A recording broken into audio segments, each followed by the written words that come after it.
Coucou la famille, c'est Kinglish Monanzambe en direct de Kinshasa. Rendez-vous sur YouTube et abonnez-vous massivement à la chaîne Info Plus RDC. Les belles informations, les bonnes informations factuelles, vérifiables et vérifiées. Info Plus RDC, rendez-vous tous sur YouTube. Easy. Na sengi na bino, cher abonné. Ou encore oyo zali kolanda biso na ngonga oyo, abonnez-vous massivement na chaîne YouTube na biso Info Plus RDC. Abonnez-vous massivement na compte Twitter na biso Info Plus RDC. Abonnez-vous massivement na page Facebook na biso Info Plus RDC. Donc ndenge na lobby ndenge pe ekomami. Donc soutien na bino ya munene na musato za ko les ali juste ko s'abonner massivement. Quelles sont les répercussions que peuvent avoir les maquillages sur la peau?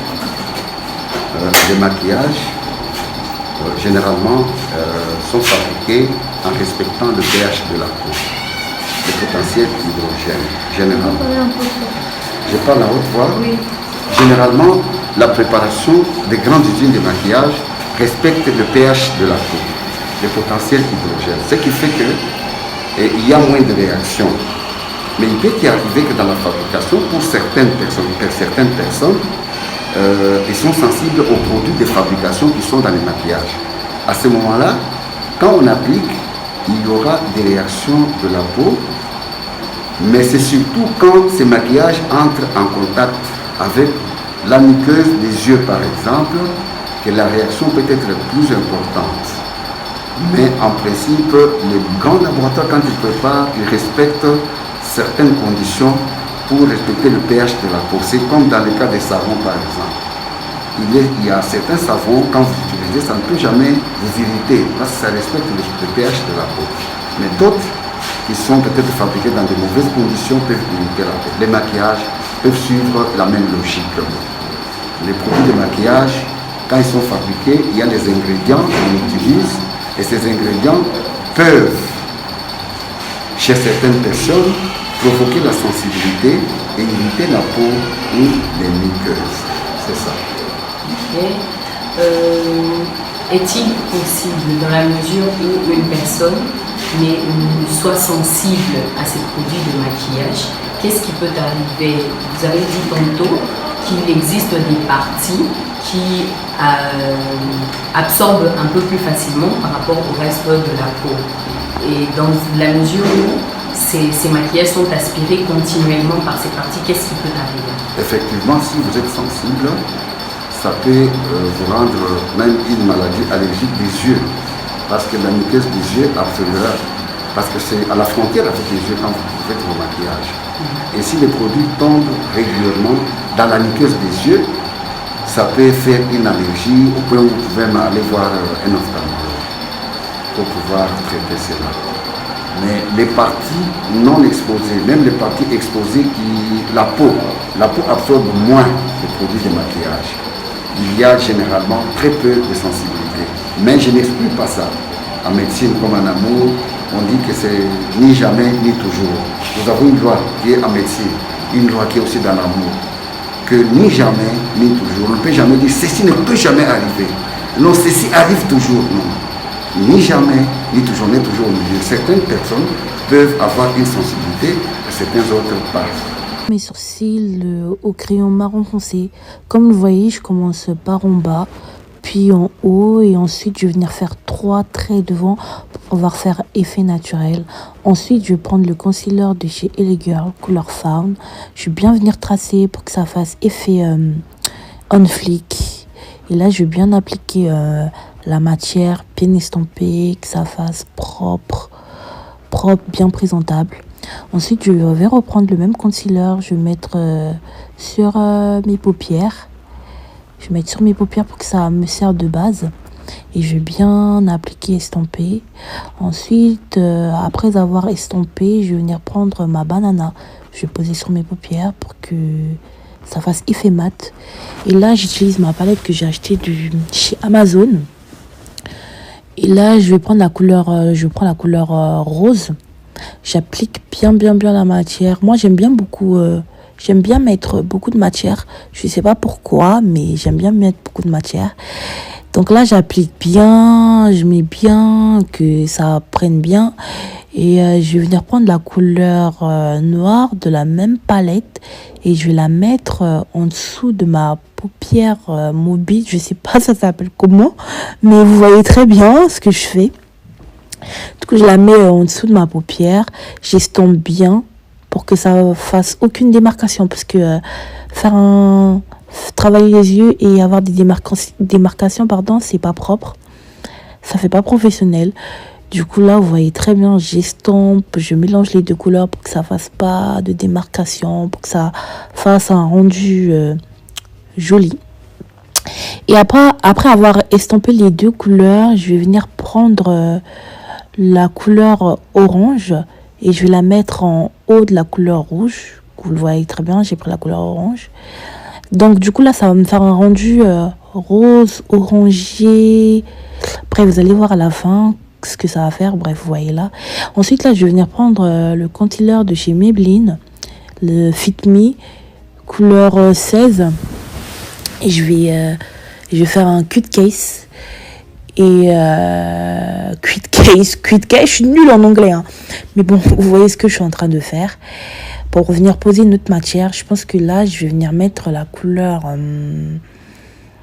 pailleté, gris, blanc pailleté. Mais bon, je pars trop vite, mais bon, là, vous allez voir ce que je vais faire. Donc, je travaille bien pour que ça fasse propre. Faut toujours être dans la précision. Faut toujours être dans la précision pour que ça fasse un rendu, mais vraiment joli. Donc là, j'étais encore précision. Je vais venir estomper la matière avec mon Beauty Blender. Ensuite, je vais mettre la couleur dont je vous ai parlé. C'est du blanc cassé, pailleté. Donc je vais bien appliquer, toujours dans la précision pour que ça déborde pas. Là où vous avez fait votre cut case, vous devez le mettre, vous devez poser la matière dessus. Donc là, j'applique bien. Là, je vais venir prendre la couleur noire. Et je vais pouvoir faire un dégradé, le blanc et le noir. Ensuite, je vais venir prendre la base matifiante de chez Action. Franchement, elle est bien. Moi j'aime bien. Et après avoir mis la base, je vais prendre le fond de teint de chez NYX. Stop là. Couleur en teinte mocha. Comme vous le voyez là, j'ai trop mis de fond de teint. Mais faut pas en mettre beaucoup en fait.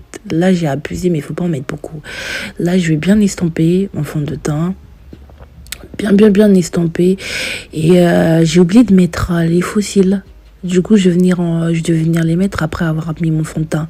Faut savoir que moi, de base, mes cils, je les mets toujours avant de mettre le fond de teint. Et là, j'ai oublié. Donc là, je vais pas vous montrer, je vais pas vous expliquer comment je pose mes sourcils. Je pense que tout le monde sait poser les faux cils. Putain, je me trompe toujours. Et là, je vais venir mettre la poudre de chez Yves Rocher. Par contre, la couleur, je ne la connais pas. Donc, après avoir mis ma poudre, je vais venir prendre le concealer de chez Too Faced en teinte Maple. J'applique là où il faut les mettre, en bas de mes yeux, sur les joues pour pouvoir faire les creux. Donc voilà, et là, je vais venir estomper là où j'ai posé la matière. Faut savoir, les filles, il faut bien estomper. Bien estomper la matière pour pas que ça se voit trop, pour pas qu'on sache que vous avez mis trop de matière, même si vous en avez pas mis trop. Mais enfin, en fait, ce que je veux dire, il faut bien estomper. C'est tout, il faut bien estomper. Donc là, j'estompe bien là où j'ai mis la matière, comme vous le voyez, j'insiste. Ensuite, je vais venir prendre le concealer de chez Primark en teinte Espresso. Je vais mettre le concealer là où je suis plus sombre. Et je mets le concealer pour pouvoir faire mes creux. Vu que moi j'ai un gros visage, j'aime bien travailler mon visage pour avoir un visage fin. Parce que j'aime pas mon visage comment il est gros. Il est vraiment gros. Donc là, j'estompe bien. J'estompe bien la matière comme d'habitude, je veux toujours bien estomper. Là, j'essaie de travailler mon nez, mais bon, c'est pas ma priorité. Donc, j'estompe bien. Ensuite, je vais venir mélanger le tout avec mon pinceau. Je vais venir mélanger le tout, le noir et le clair pour pouvoir... Je mélange tout pour pouvoir avoir zéro démarcation.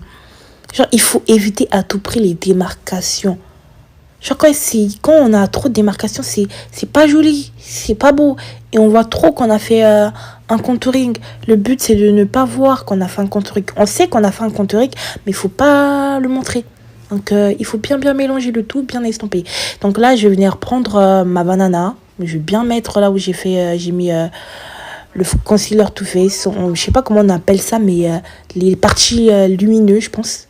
Je sais pas si je vous dis de la merde, mais en tout cas, bref, vous voyez. Donc, il faut refaire seulement ce que vous voyez.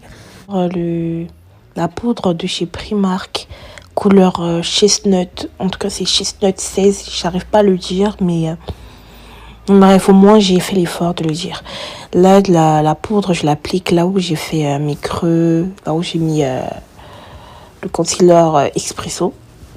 Donc j'applique bien, je travaille bien mon teint pour pas que ça fasse effet grisé. J'aime pas me maquiller et sortir grise. C'est du n'importe quoi. Donc là, je vais venir prendre du fard à joues rosé. J'en mets pas beaucoup. Hein. Et ensuite, je vais venir prendre mon highlighter. J'aime bien cette partie, mettre de l'highlighter. Donc je mets bien mon highlighter et je vais le mettre aussi en bas de mes sourcils. Pour pouvoir bien accentuer les sourcils. Et sur mon nez aussi. Mais j'ai un nez bizarre. Hein. Oh, mon nez, il est vraiment penché. Genre, il est pas droit. Donc, j'applique bien sur mon nez, en bas de mes yeux. J'applique bien comme il faut. Et il faut, quand vous mettez l'highlighter, faut toujours estomper après. Parce qu'après, ça se voit qu'on a trop mis de l'highlighter. Genre, le but de l'highlighter, c'est qu'on brille, mais faut pas abuser. Faut, quand vous le mettez, estomper aussi. Ensuite, je vais revenir prendre la couleur que j'ai utilisée. Je vais la mettre en bas, la rouge, rose, pardonnez. Hein. Depuis tout à l'heure, je me trompe, mais c'est du rose. Et je vais lui mettre du mascara. J'aime bien mettre du mascara en bas. C'est pas nécessaire. Hein. Ensuite, je vais venir tracer mes lèvres. Je vais faire un contour de lèvres avec un crayon marron. Et je vais venir mettre du gloss. Ensuite, je vais venir appliquer le fixateur de chez Primark. Franchement, il est bien. Et voilà le rendu. J'espère que la vidéo vous a plu. On se retrouve dans les prochains tutos. Et je vais pouvoir parler parce que là... Et est-ce possible que le maquillage puisse, par le fait que ce maquillage bouge les pores, il peut accélérer le vieillissement de la peau? Oui, s'il y a une sensibilité particulière aux produits qui composent le maquillage et que la personne utilise ces produits pendant plusieurs années, la peau peut avoir des troubles parce que l'excrétion du sébum ou l'excrétion de la sueur peut être perturbée et avec le temps, ça peut arriver un peu. Mais j'ai dit que ce sont des cas des fois exceptionnels. Ce n'est pas les cas généraux, ça n'arrive pas dans tout cas. Mais on peut avoir des personnes qui sont sensibles réellement aux produits qui sont dans les produits de maquillage. Merci. Donc je vais commencer par tracer mes sourcils grâce à mon gel de chez Make Up Forever. Je vais utiliser pour ça la teinte 40. Je vais prendre un tout petit peu de matière pour pas que ça fasse trop paquet. Et je vais du coup travailler le tout en suivant la forme naturelle de mes sourcils grâce à mon pinceau biseauté. Je vous recommande vivement ce gel parce que voilà, on peut le travailler de beaucoup de façons différentes et qui tient vraiment très bien. Ensuite, je vais venir nettoyer mes sourcils grâce à ce pinceau de chez Sephora, donc plat à bout arrondi. Pour moi, c'est ce qu'il y a de mieux. Et ce concealer qui me vient de chez Fenty Beauty. Ce que j'aime bien avec les concealers Fenty, c'est qu'ils sèchent rapidement et qu'ils graissent pas trop dans la journée. Pour moi, c'est vraiment le critère de base pour mes sourcils. Donc là, le but, ça va être de ne pas prendre trop de matière et de vraiment venir étirer le tout, donc estomper un max. Ensuite, je vais venir m'occuper de tout ce qui va être fard à paupières. Je vais commencer par appliquer cette base qui me vient de chez P. Louise. Donc pour moi, clairement, cette base, c'est la base. Voilà, elle est très très bien. Elle permet vraiment au pigment de bien ressortir sur vos yeux. Donc la petite technique pour l'appliquer, c'est de venir tapoter la matière, vraiment sur toute la zone qu'on souhaite couvrir, jusqu'à ce qu'on ait un rendu lisse et homogène. Je vais venir ensuite appliquer une couleur marronnée. Donc je vais prendre ma palette NARS pour ça. Et si vous voulez cette palette là, si vous cherchez du marron, vous pouvez que être satisfait. Il y a vraiment tout dedans, j'aime trop. Donc je vais venir appliquer le fard d'abord en tapotant en forme d'arc de cercle en suivant donc la courbe naturelle de mes yeux. Et ensuite je vais estomper. Le petit plus quand on estompe, c'est vraiment de venir s'assurer que sur le pinceau il n'y ait plus trop de résidus. Pour estomper uniquement en fait la matière qui est présente sur les paupières. Ensuite, je vais venir reprendre une autre base de chez P. Louise en teinte blanche pour permettre vraiment à la couleur que je vais mettre de ressortir un max. Je travaille un petit peu la matière sur la paume de ma main pour pas que ça fasse de paquet quand je l'applique. Et là, je vais la mettre uniquement sur ma paupière mobile. Donc, la partie de l'œil qui bouge. Ensuite, je vais venir donc attraper ma palette de chez Tarte. Donc, la couleur, on la voit pas tellement, mais c'est un beige un petit peu saumon, très clair, que je vais venir appliquer en fait sur toute la partie où j'ai mis mon ma. Donc là je vais l'appliquer en tapotant comme ça de manière très légère pour permettre au pigment de ressortir un max vu qu'on est sur quelque chose déjà de très clair de base. Ensuite je vais venir tracer donc un trait d'eyeliner, donc ça va être un trait assez fin, pas trop épais. Ensuite, comme je veux quelque chose d'assez soft, glam, etc., très charmeur, j'ai opté pour prendre donc une paire de faux cils qui a des poils assez espacés mais longs. Je remets un petit coup de trait d'eyeliner pour vraiment parfaire le tout et que ce soit bien net. On passe ensuite au teint. Donc ce que je vais venir faire, c'est que je vais appliquer donc cette base Milk of Magnesia. Donc cette base, elle va avoir pour rôle d'assécher ma peau. Donc ce que je fais en général avant, c'est que je vais appliquer une crème hydratante pour vraiment nourrir ma peau d'eau un max. On passe ensuite à l'application du fond de teint. Donc personnellement, j'utilise donc le fond de teint de chez Anastasia que j'aime trop en termes de couvrance, en termes de tout, de teinte et tout. Enfin, ces derniers temps, c'est mon petit dada. Alors, en ce moment, mes fonds de teint, moi, je les applique avec un pinceau plat. Je sais pas, j'ai du mal avec la Beauty Blender. Je trouve que ça mange trop de matière. Et puis, avec le pinceau plat, on peut vraiment travailler, tapoter vraiment dans les parties où on veut, un peu plus camoufler que d'autres. Enfin, j'aime bien.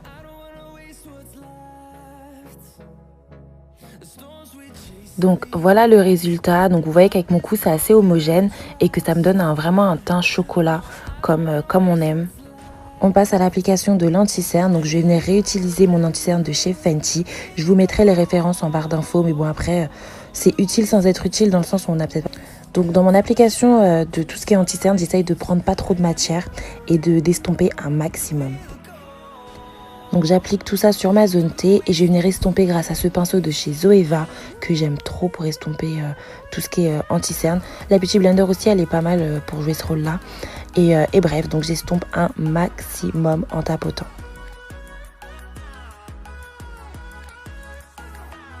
On passe ensuite au contouring. Donc pour ça, je vais venir utiliser la teinte la plus foncée chez Tarte en anti-cerne. Que je vais appliquer voilà dans les zones donc je vais venir creuser mes joues, je vais affiner un petit peu mon menton et bien entendu mon front parce qu'il est assez imposant mais bon je l'aime quand même. J'estompe le tout grâce toujours à mon pinceau de chez Zoeva. Je fais exprès de reprendre le même pinceau parce que comme il y a un petit peu de résidu de la couleur du précédent anti-cerne, ça permet de faciliter le mélange.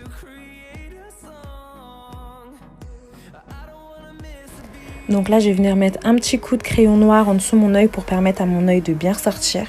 Je viens ensuite poudrer le tout grâce à ma poudre libre de chez Huda Beauty que j'aime beaucoup parce que déjà de 1, on ne brille pas à la fin de la journée ou très peu.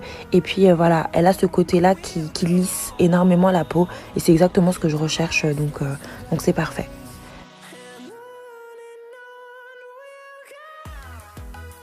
Donc là, je vais pas mettre de bronzer aujourd'hui parce que j'ai pas envie de forcer la chose. J'ai envie que ce soit un peu naturel entre guillemets. Donc je vais juste mettre du blush. Je vais y arriver. Voilà, donc un petit coup de blush de la palette Zoeva. Et je vais mixer avec la couleur qu'on a pu voir très rapidement, un peu orangée, pour donner un côté un peu plus fraîche au look. Et je mets un tout petit peu de glow, mais genre très peu. Mais c'est vraiment pour, voilà, apporter un petit peu d'éclat au make-up. Donc je l'applique bien dans les zones stratégiques, j'en mets un petit peu sur mon nez mais surtout pas sur le bout du nez. On passe aux lèvres. Donc là, je vais utiliser le fameux contour à lèvres marron de chez MAC, qui est pour moi le meilleur en termes de teinte pour les dark skin. Donc j'en mets de manière assez généreuse parce que je veux qu'il se voit quand même. Je viens ensuite appliquer mon gloss de chez Fenty Beauty qui est un petit peu rosé. Et donc voilà, I'm done, j'ai fini. Donc n'hésitez pas à me dire ce que vous en pensez. Personnellement, j'aime bien ce look. Je trouve que ça respire, c'est pas trop voyant. C'est voilà, un petit coup de spray à la fin pour fixer le tout et on y est. Bon, les mots de la fin. Généralement, les fabricants de grandes marques respectent le pH de la peau. C'est conseillé d'utiliser des produits de maquillage qui sont fabriqués par les grandes marques. Les produits fabriqués par les petites marques ou fabriqués derrière la maison ou piratés, parfois peuvent contenir des produits qui provoquent la sensibilité pour la peau de la maman.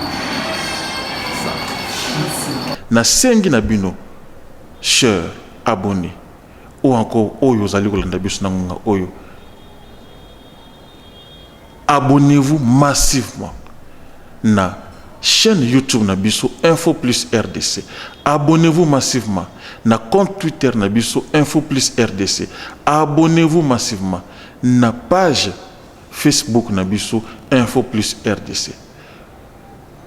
Donc nengi na lobby nengi pe komami.